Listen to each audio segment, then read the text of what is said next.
네, 오늘 우리에게 주신 말씀은 요나서 4장 1절에서 11절입니다.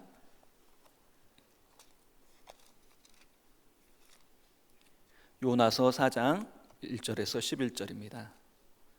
제가 가진 성경 구약 성경 1289쪽입니다.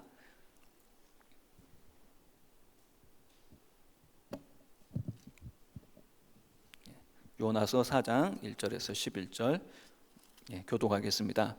요나가 매우 싫어하고 성내며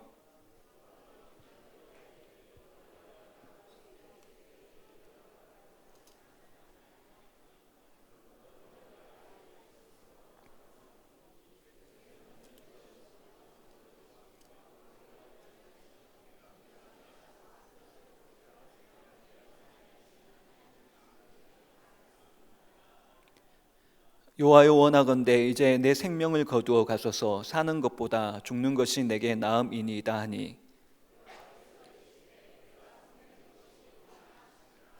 요나가 성읍에서 나가서 그 성읍 동쪽에 앉아 거기서 자기를 위하여 초막을 짓고 그 성읍에 무슨 일이 일어나는가를 보려고 그 그늘 아래에 앉았더라.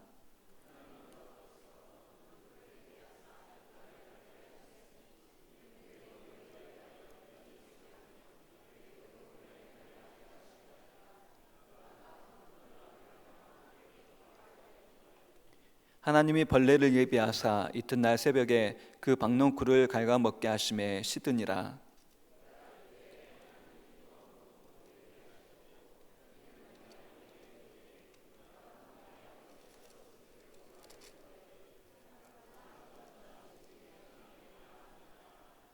하나님이 요나에게 이르시되 내가 이 박농쿨로 말미암아 성내는 것이 어찌 옳으냐 하시니, 그가 대답하되 내가 성내어 죽기까지 할지라도 옳으니이다 하니라.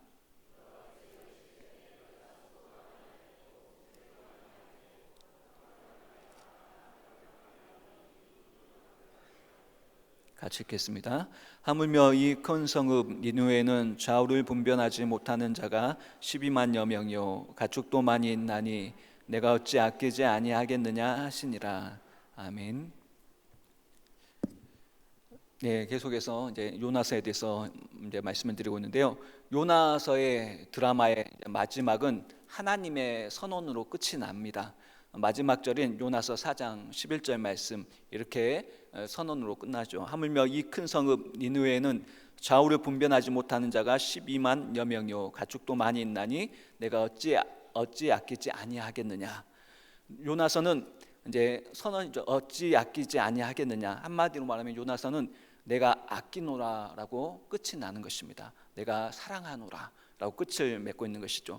니느웨 백성들을 향한 하나님의 사랑을 선포한 것입니다. 그래서 요나서의 전체 주제는 하나님의 사랑이라고 말할 수가 있는 것입니다. 그래서 요한복음 3장 16절은 우리가 잘 아는 말씀이죠. 하나님이 세상을 이처럼 사랑하사 독생자를 주셨으니 이는 그를 믿는 자마다 멸망하지 않고 영생을 얻게 하려 하심이라 라고 말씀을 하고 있습니다. 이 세상을 사랑하셨다라는 말은 물리적인 지구를 말하는 것이 아니라 세상에 살고 있는 사람들을 말씀하시는 것이죠. 그래서 하나님께서 세상에 사는 사람들을 믿는 자뿐만 아니라 세상에 있는 모든 사람들을 사랑하셨다라고 말씀을 하고 있습니다. 또 마가복음 10장 45절에서는 이렇게 말씀합니다. 인자가 온 것은 섬김을 받으려 함이 아니라 도리어 섬기려 하고 라고 말씀을 합니다. 예수님은 사람들을 사랑하시기 때문에 사랑하여 섬기기 위해서 오셨다라고 말씀을 하셨던 것입니다. 그리고 사람들을 사랑해서 자기의 목숨을 주시고 구원하셔서 예수님을 따르는 자들로 하여금 이제 예수님의 그 본을 따라서 이제 사랑하는 사람들로 만들기 위해서 이 땅 가운데 오셨다는 것입니다. 그래서 사도 요한은 우리가 사랑의 사도라고 말하는데, 우리 또한 예수 그리스도 믿는 자들 또한 이렇게 예수님의 그 사랑에 힘입어서 사랑의 사도로 살게 되기를 원하시는 것이 하나님의 뜻인 것이죠. 그래서 에스겔서 36장 26절과 27절에 이런 말씀이 있습니다. 또 새 영을 너희 속에 두고 새 마음을 너희에게 주되 너희 육신에서 굳은 마음을 제거하고 부드러운 마음을 줄 것이며 또 내 영을 너희 속에 두어 너희로 내 율례를 행하게 하리니 너희가 내 규례를 지켜 행할지라 라고 말씀을 합니다. 이 말씀은 새 언약에 대한 말씀인데요. 이 새 영, 성령님 새 영을 너희 속에 두고 새 마음을 너희에게 두시겠다라고 말씀을 하셨습니다. 예수 그리스도를 통해서 우리에게 부어주실 성령님에 대한 말씀인 것이죠. 근데 성령께서 우리에게 은사도 주시고 또 능력도 주시고 수많은 기적들을 일으키시죠. 그렇지만은 성령님의 가장 주도적인 역할에 대해서 에스겔서 36장 26절과 27절을 말씀을 하고 있는 것입니다. 성령님의 주도적인 역할, 그것이 무엇이냐 하면 육신에서, 우리의 육신 가운데 있는 육신에서 굳은 마음을 제거하고 부드러운 마음을 주시는 것이 성령님의 역할이라는 것입니다. 그리고 그 굳은 마음을 제거하고 부드러운 마음을 주셔서 그 결과 율법을 지킬 수 있도록 하신다는 것입니다. 성령님께서. 그래서 그렇다면 율법, 성령께서 우리에게 굳은 마음을 제거하시고 부드러운 마음을 주셔서 율법을 지키게 하시는데, 율법의 핵심이 무엇입니까? 우리가 말씀을 통해서, 성경을 통해서 우리가 배웠죠. 율법의 핵심은 사랑인 것이죠. 하나님을 사랑하고 이웃을 사랑하는 것. 그래서 한마디로 말해서 에스겔서 36장 26절에서 27절의 말씀은 성령님의 주도적인 사역에 대해서 말씀하시는데, 성령님을 보내주신 이유는 우리의 굳은 마음을 제거하시고 부드럽게 하사 사랑하게 하시기 위해서 성령님을 보내주셨다는 것입니다. 그래서 우리는 이렇듯 예수님은 우리가 하나님을 사랑하고 이웃을 사랑하며 살도록 하기 위해서 이 땅 가운데 오셨고 또 죽으셨고 성령님을 보내주신 것입니다. 그래서 이웃을 사랑하며 살기를 원하시는 것이 하나님의 뜻이고 예수님의 뜻인 것입니다. 그런데 우리가 질문해 볼 것은, 왜 우리가 이웃을 사랑하지 못하느냐 하는 질문을 우리 스스로에게 해볼 수가 있는 것입니다. 오늘 요나도 하나님께서 사랑하기를 원하시는 그 영혼을 향한 사랑을 잃어버린 요나의 모습을 우리가 발견하게 되는 것이죠. 오늘 요나서를 통해서 우리가 사랑하지 못하는 이유에 대해서 우리가 오늘 요나서를 통해서 우리에게 교훈을 하고 있다는 것을 기억해야 될 줄을 믿습니다. 그래서 오늘 요나서를 통해서 우리가 사랑하지 못하는 이유가 뭘까? 한번 두 가지로 살펴보고자 합니다. 먼저는 우리가 사랑하지 못하는 이유는 자기 중심적인 삶 때문입니다. 그래서 이웃을 사랑하지 못하는 많은 원인이 있겠지만은 가장 핵심적인 원인이 있다면은 아마도 우리의 삶이 너무나 자기 중심적인 삶이기 때문일 것입니다. 그래서 우리들 대부분이 너무나 이기적이죠. 그래서 자기 만족을 추구하는데 급급합니다. 내 욕심이 충족되고 내 필요가 충족되고 내 기분이 좋아지고 내가 편해지는 것밖에는 아무런 관심이 없는 사람들이 우리의 모습인데, 그런 모습이 우리의 모습인데 이 땅 가운데 또 우리가 그런 사람들이 너무나 많아지는 것이 문제인 것이죠. 그것이 사람들의 문제이고 또 오늘 요나의 문제였던 것입니다. 요나서 1장부터 우리가 3번에 걸쳐 살펴보았습니다. 요나가 하나님을 피하여 도망갔다가 하나님께 붙들려 이제 고난을 당해서 하나님께 붙들려 오고 고통하다가 회개하고 다시 기도함으로 다시 회복되어서 순종하는 모습이 요나서에서 계속해서 나왔습니다. 그런 과정에서 우리가 한 가지 특이한 사실을 발견하게 됩니다. 그 모든 1장부터 3장을 살펴보면서 한 가지 특이한 사실은 요나는 한 번도 기뻐하는 모습을 보인 적이 없었다는 것이죠. 1장부터 3장까지. 그런데 드디어 오늘 마지막 장에서 보면은 요나가 기뻐하는 장면을 포착하게 되는 것이죠. 오늘 요나서 4장 6절입니다. 4장 6절 말씀 함께 읽겠습니다. 하나님 여호와께서 박능쿨을 예비하사 요나를 가리게 하셨으니 이는 그의 머리를 위하여 그늘이 지게 하며 그의 괴로움을 면하게 하려 하심이었더라. 요나가 박능쿨을 말미암아 크게 기뻐하였더니. 지금까지 1장에서 3장까지 쭉 살펴봤는데 요나가 기뻐하는 모습을 한 번도 찾아볼 수 없었는데 오늘 박넝쿨로 인해서 요나가 크게 기뻐했다. 그냥 기뻐한 것이 아니라 크게 기뻐하였다라고 표현을 하고 있는 것입니다. 보통 기뻐한 것이 아니라 크게 기뻐했습니다. 요나가 무엇 때문에 기뻐했습니까? 박넝쿨 때문에 그랬죠. 물론 이 박넝쿨은 하나님이 예비하신 것이다라고 성경은 말씀을 합니다. 요나가 이제 하나님의 메시지를 받고 니느웨 성에 들어가서 40일이 지나면 이 성은 무너질 것이다라고 외쳤습니다. 그런데 그 요나의 외침 가운데 니느웨 백성들은 왕으로부터 모든 백성까지 심지어 가축까지도 그 말씀을 듣고 이제 금식하며 회개하기 시작했습니다. 그리고 그러한 니느웨 백성들 회개로 인해서 하나님께서는 니느웨 백성들을 향한 재앙을 돌이키시고 그 백성을 불쌍히 여겨 용서하셨습니다. 3장의 내용이죠. 그래서 니느웨 백성들은 멸망 대신에 하나님의 그 자비와 긍휼을 체험하고 하나님의 축복을 경험하기 시작했던 것입니다. 너무나 놀라운 사건이죠. 얼마나 놀라운 사건입니까? 그 당시 악의 축이었던 아수르의 니느웨가, 그것도 니느웨 성의 모든 사람들이 하나님께 회개하고 하나님께 돌아왔다, 회개했다라는 것은 너무나 놀라운 사건입니다.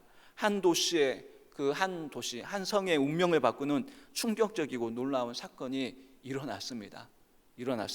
그러나 요나는 전혀 좋아하지 않았죠.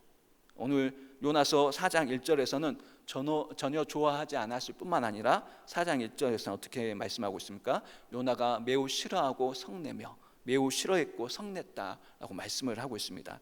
니느웨 백성들의 회개하는 굉장한 사건임에도 불구하고 기뻐하지 못했던 요나가 오랜만에 그런데 기뻐했던 것이죠. 그 이유가 박넝쿨 때문이었습니다. 니느웨 백성의 회개와 재앙을 내리시지 않으신 하나님으로 인해서 요나는 불평을 가지고 원망을 가지고 성 밖으로 뛰쳐나가서 니느웨 성 밖 언덕에서 앉았습니다. 그리고 하나님, 나는 이제 니느웨 도성이 어떻게 되는지 구경이나 하겠습니다. 하나님 마음대로 하세요라고 하면서 하나님이 어떻게 하실지 지켜보았다라고 오늘 말씀은 이야기하고 있습니다. 요나가 이렇게 언덕 위에 앉아 있는데 뜨거운 태양빛이 내리쬐고 너무너무 힘이 들었습니다. 그런데 갑자기 그 옆에 박넝쿨이 자라났고 그 박넝쿨로 인해서 그늘이 비치기 시작합니다. 그러자 요나는 너무 신나고 기뻐했던 것입니다. 박넝쿨에서 그늘이 나오자 요나는 야, 좋다, 좋다 라고 심히 기뻐한 것이죠. 감정 표현이 좀 서툴렀나요? 너무 기뻐했습니다. 너무 아주 크게 기뻐했습니다. 한 도시의 운명이 바뀌고 하나님이 놀랍게 역사하시는 모습을 보아도 전혀 감동하지 않았던, 도리어 크게 성냈던 그 요나가 박넝쿨을 보고 오래간만에 기뻐하는 모습을 오늘 성경을 통해서 발견하게 됩니다. 이것이 요나만의 이야기겠습니까? 혹시 우리의 모습은 아닌지 우리가 살펴봐야 되는 것이죠.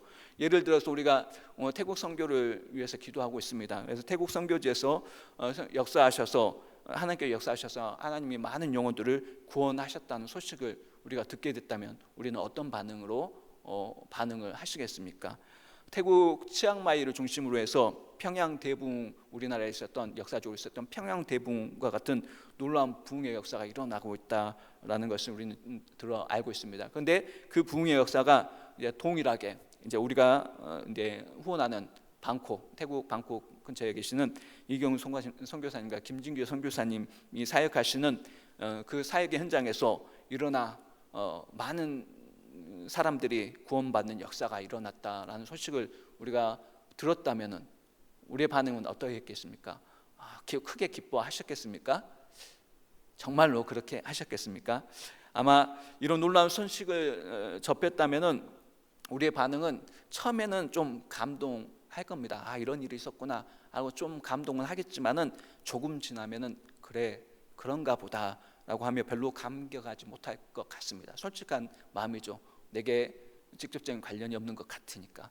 그리고 감사 이유도 우리에게 있어서 감사 이유도 못 됩니다. 그런 소식이 있었구나, 참 좋은 일이다 라고 처음엔 감동하겠지만은 그 감동도 잠깐이고 사그라들 것입니다. 그런데 반대로 매년 여름이 되죠. 무더워서 우리가 여름만 되면은 이제 고생을 합니다. 고생하죠. 더위 때문에 고생하다가 이제 가정에 이제 에어컨도 있었는데 그 에어컨도 좀 최신식이 아니라서 다 낡아서 고장 나는 에어컨이 있다가 드디어 올해 2019년 여름에 이제 남편이 좀 월급을 좀 많이 받아서 돈을 많이 받아와서 여름에 드디어 최신식 새로운 에어컨이 집에 들어왔다고 한번 생각해 보십시오. 어떤 반응이 나오겠습니까? 어떤 반응을 하실 것 같습니까? 우리 한승진 집사님 어떤 반응? 너무 좋다, 너무 좋다. 여보 좋다. 에어컨이 너무 좋으니 오늘 교회 한번 쉴까? 그런 마음은 감동은 하지 않겠습니까? 아마 그런 마음일 겁니다. 그래서 선교를 통해서 하나님의 역사를 통해서 하나님의 사람들의 구원받는 것에 대해서는 하나님의 역사하심에 대해서는 우리가 별로 감격스러워하지 못합니다. 그러나 에어컨 아래서 너무너무 무더운 여름에 에어컨 아래서 그 최신식 에어컨 아래서 시원하게 지내는 것을 너무너무 기뻐할 것입니다. 에어컨이 무엇입니까? 바로 오늘 요나가 기뻐했던 박농쿨과 같은 것이죠. 박농쿨 그늘입니다. 근데 우리는 우리 안에 내게 주어지는 그런 박농쿨 그늘과 같은 그런 것들로 인해서 참 기뻐하죠. 그게 타락한 인간의 모습입니다. 영혼이 구원받고 하나님께 돌아오고 하나님의 역사하심에 대해서 감동하기보다는 오늘 박농쿨 그늘과 같은 것들에 우리가 감동하는 것이 우리의 타락한 인간의 모습인 것이죠. 그래서 영성신학자인 헨리 나우엔이라는 분이 이런 말을 했습니다. 사람이 처음 자연인으로 태어날 때는 자신을 위해서 태어난다. 그러나 하나님이 사람을 거듭나게 하실 때는 이웃을 위해서 태어나게 하신다. 거듭남이 이웃을 위해서 태어나게 하신다라고 헨리 나우엔은 이야기했는데 정말 그런 것 같습니까? 아니면 우리 여전히 자신을 위해서 살고 있지는 않는지 우리는 살펴야 되는 것이죠. 그래서 신앙의 오래된 연륜에도 불구하고 우리가 정말로 영혼의 구원과 하나님이 사랑하시는 이웃을 향한 부담을 갖고 살고 있는지, 아니면 얼마나 내 주변에 사랑하라고 하신 이웃들을 살피고 있는지, 그리고 멀리 있는 사람들이 부담스럽다면은 가까운 내 옆집에 사는, 내 주변에 사는 이웃들을 향해서 사랑과 긍휼의 마음을 가지고 있는지 우리는 스스로에게 살펴봐야 됩니다.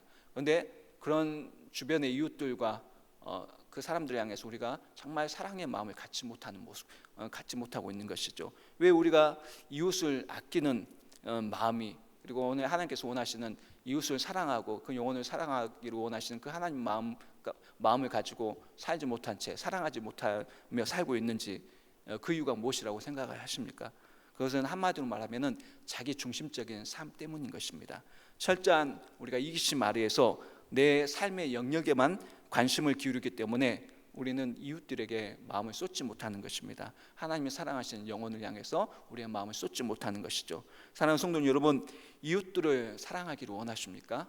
하나님께 내게 붙여주신 이웃들을 사랑하기 원하십니까? 또 아끼기를 원하십니까? 하나님이 아끼는 그 영혼들을 향해서 나도 아끼고 사랑하고 싶으십니까?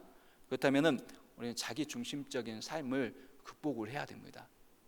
그것만이 방법이죠. 그래서 진정한 그리스도인의 삶은 한마디로 말해서 자기 중심적인 삶을 깨트리는 것이다 라고 말할 수 있을 것 같습니다. 그래서 갈라디아서 2장 20절의 삶을 사는 것이죠. 우리가 이렇게 알고 있는 말씀 함께 읽도록 하겠습니다. 내가 그리스도와 함께 십자가에 못 박혔나니 그런즉 이제는 내가 사는 것이 아니요 오직 내 안에 그리스도께서 사시는 것이라.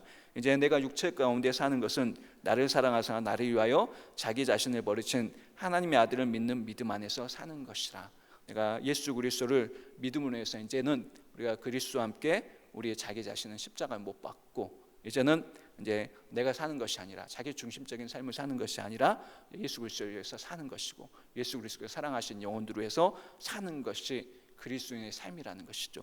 그런데 이 부분이 필요한데 우리가 그 부분에서 참 부족한 부분이 많은 것 같습니다. 성도의 삶은 자기 중심의 삶을 십자가에 못 박고 깨트려서 예수 그리스도를 위한 삶을 살아야 하고 또 그분이 사랑하신 영혼들을 이웃들을 위해서 사는 삶이 되어야 하는 것이고 그것이 성숙한 그리스도의 모습이라는 것이죠.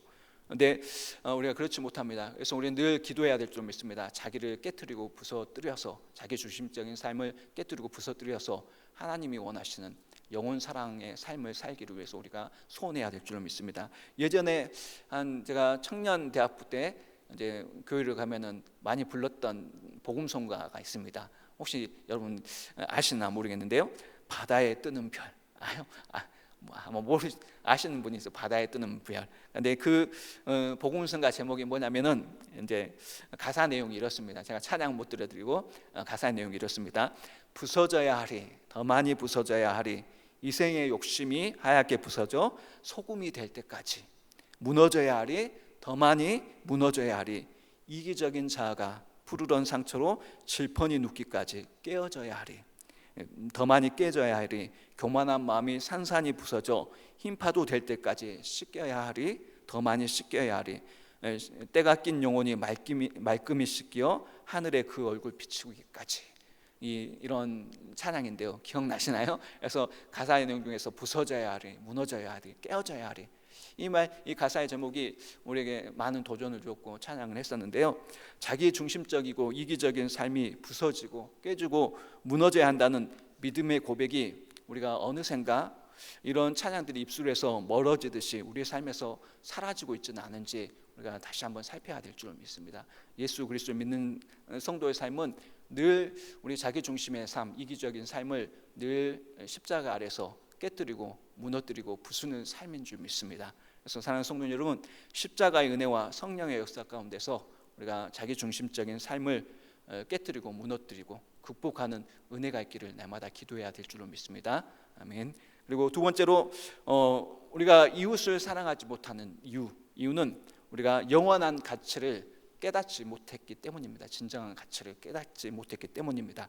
이 가치라는 단어는 두 가지 이상을 비교할 때 사용되는 단어입니다. 그래서 이것이 중요한가, 이 두 가지 중에서 무엇이 더 중요한가라는 질문을 던질 때 비로소 이제 가치가 발생하는 겁니다. 그래서 이것보다는 이것이 더 중요하다라는 말할 때 더 가치 있다라는 말을 사용하죠.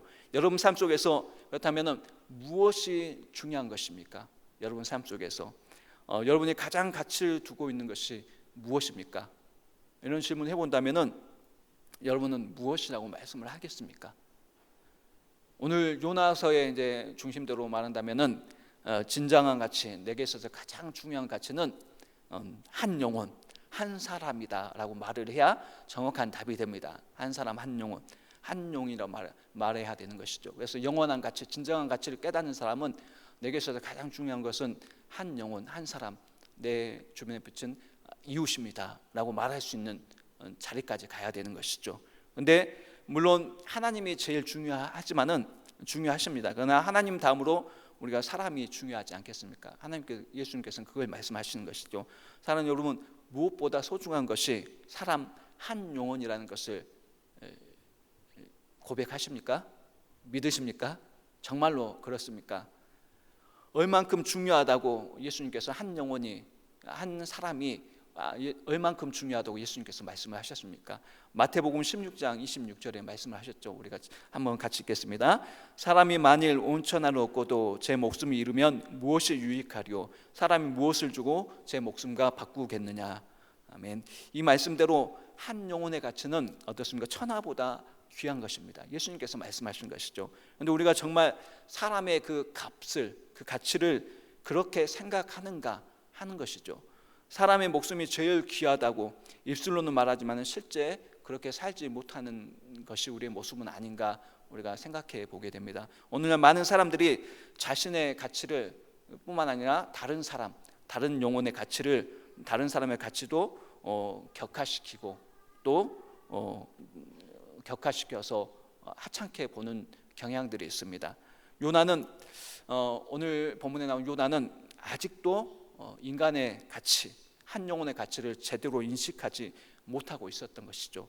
그래서 그 하나님의 성내고 분노했던 것입니다. 하나님은 그런 요나가 가지고 있었던 그 가치관에 도전을 하셨던 겁니다. 요나가 가지고 있던 가치관에. 요나는 박넝쿨 그늘밖에 몰랐던 사람이었죠. 그래서 물론 박넝쿨도 하나님이 주신 것이지만은 그것 때문에 더 큰 가치를 인식하지 못하는 삶을 살았던 것입니다. 그런 요나를 깨우치기 위해서 하나님은 벌레와 또 동풍을 보내서 박농쿨과 그 그늘을 사라지게 하셨고 마르게 하셨습니다.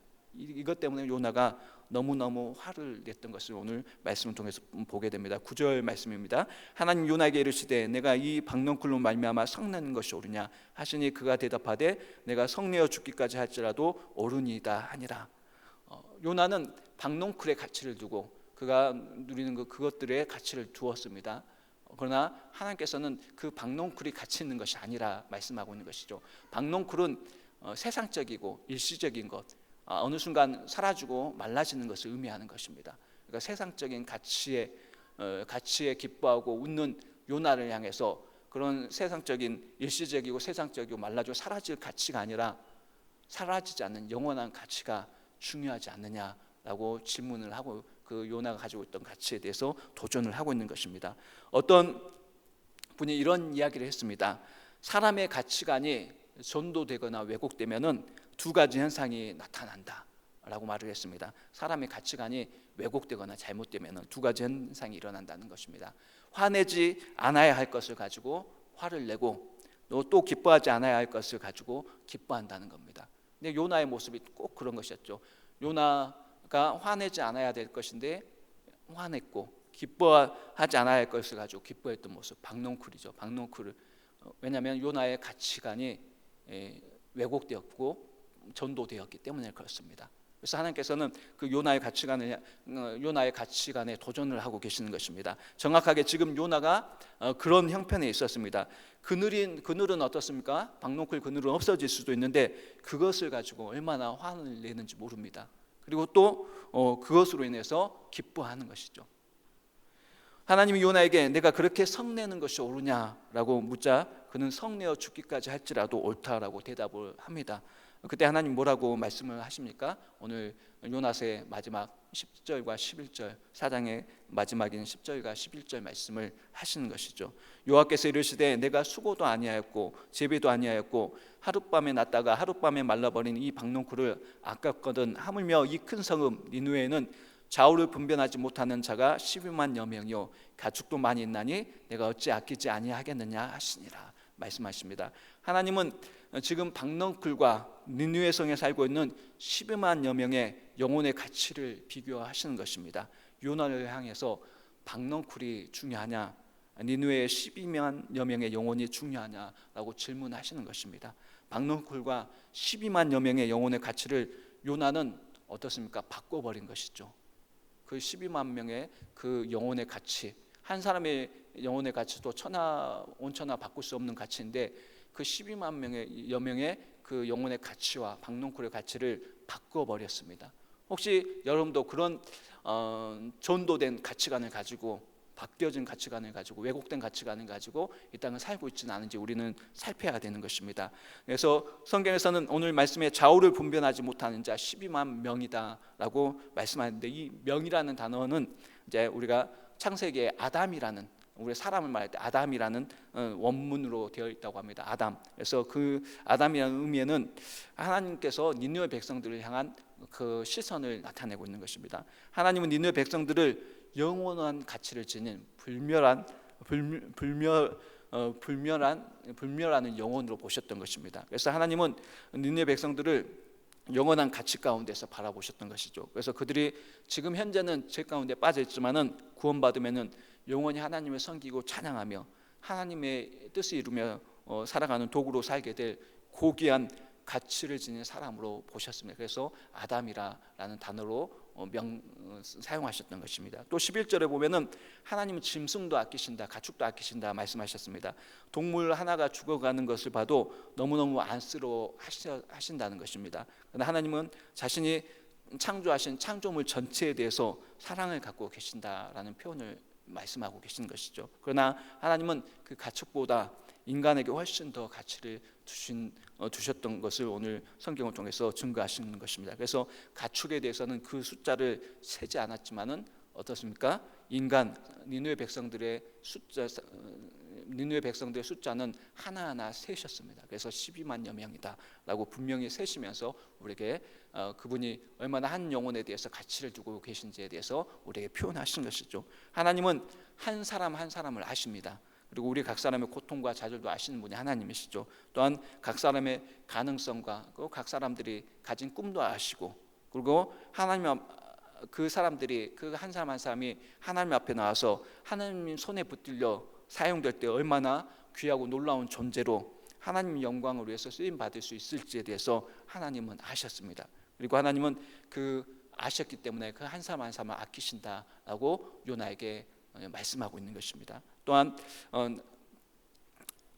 그렇게 한 사람을 아끼실 뿐만 아니라 그래서 나를 향해서 그런 마음을 갖고 계시는 것이죠. 그러나 또 나를 아끼는 것처럼 또 우리 이웃을 향해서도 똑같은 마음과 사랑을 가지고 그 영원 가치를 가지고 바라보고 계신다는 것을 우리가 오늘 말씀을 통해서 우리 도전받아야 될 줄 믿습니다. 성 어거스틴은 다음과 같은 말을 했다고 합니다. 내가 하나님이라면은 벌써 지구상에 살고 있는 모든 인간을 향해서 진노하고 심판을 내렸을 것이다. 그런데 하나님은 지구상에서 살고 있는 모든 사람들을 한결같이 사랑하신다. 나는 이것을 이해할 수 없다. 이것은 하나님의 역설이고 신비이다. 만약 내가 지구상에 살고 있는 유일한 단 한 명의 생존자라 해도 하나님은 나를 사랑하셨을 것이다. 나 한 사람을 위해서도 하나님은 기꺼이 예수 그리스도를 보내셨을 것이다.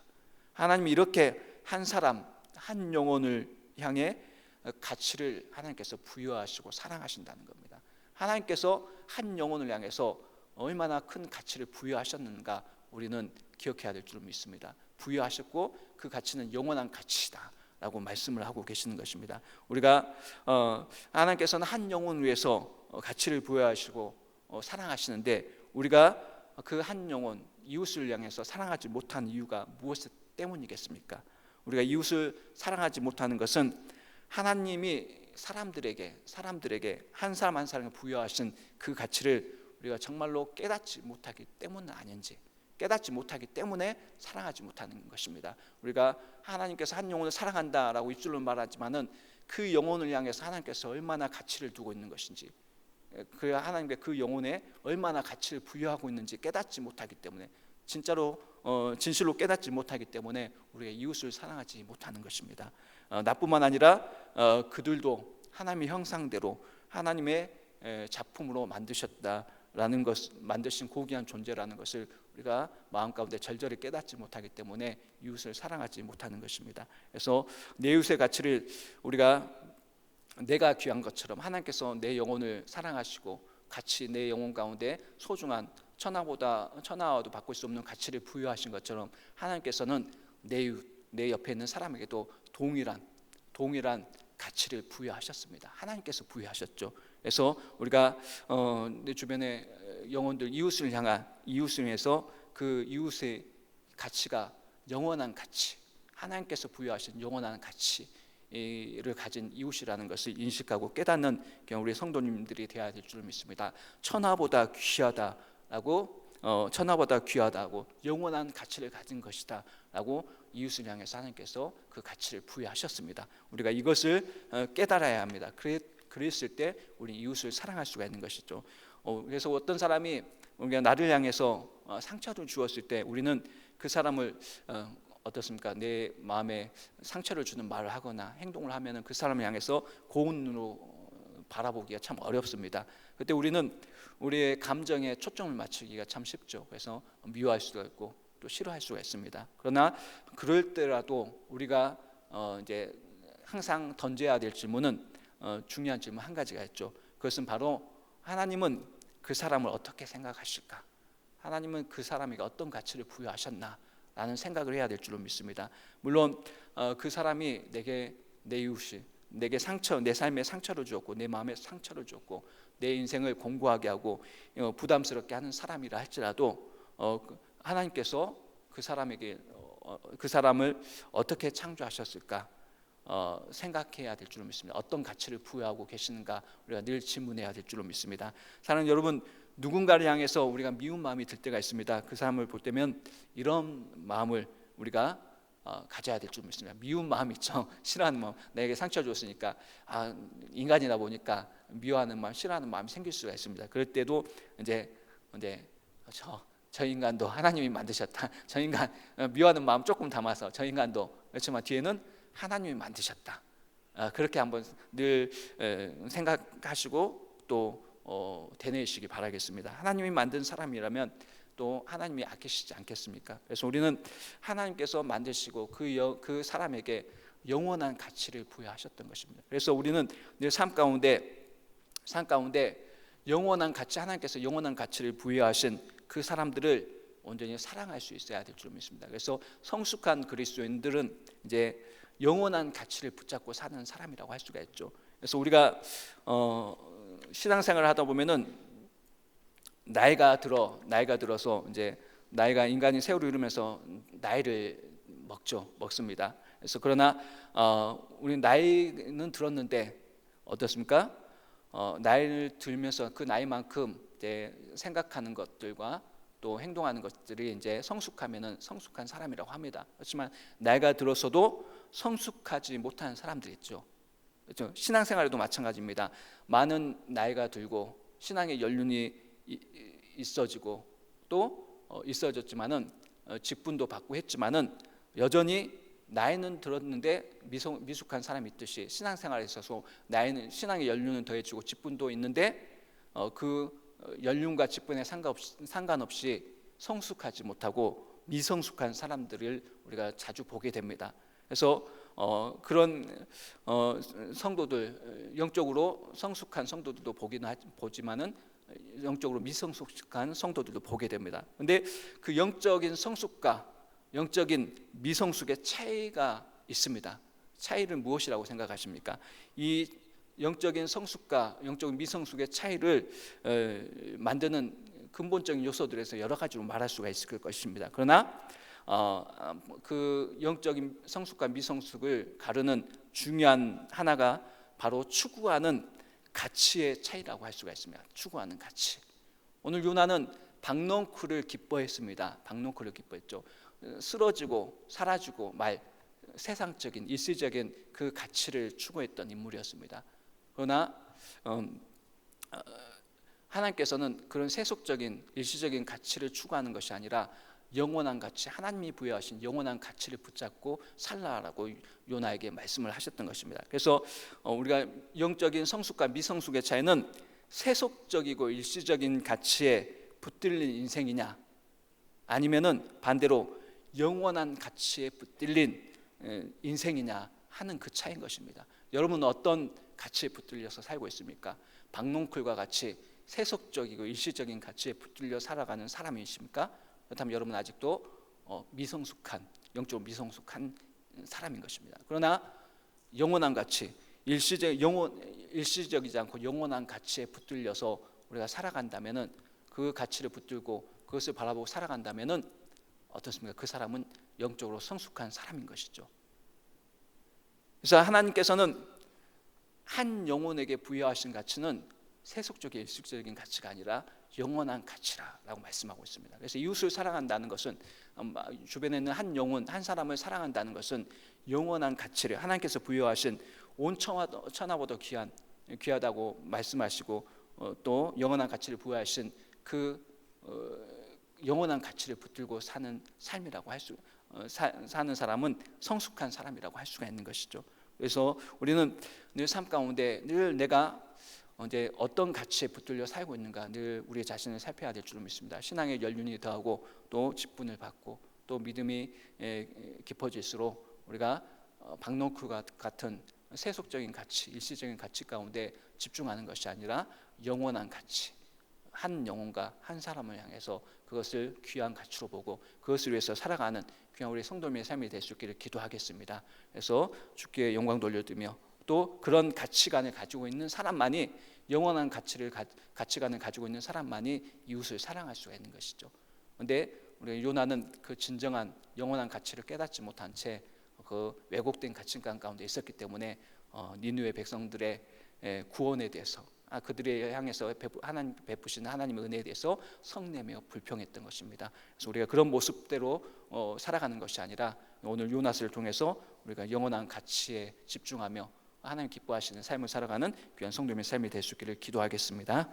기도하겠습니다. 사랑의 하나님, 감사를 드립니다.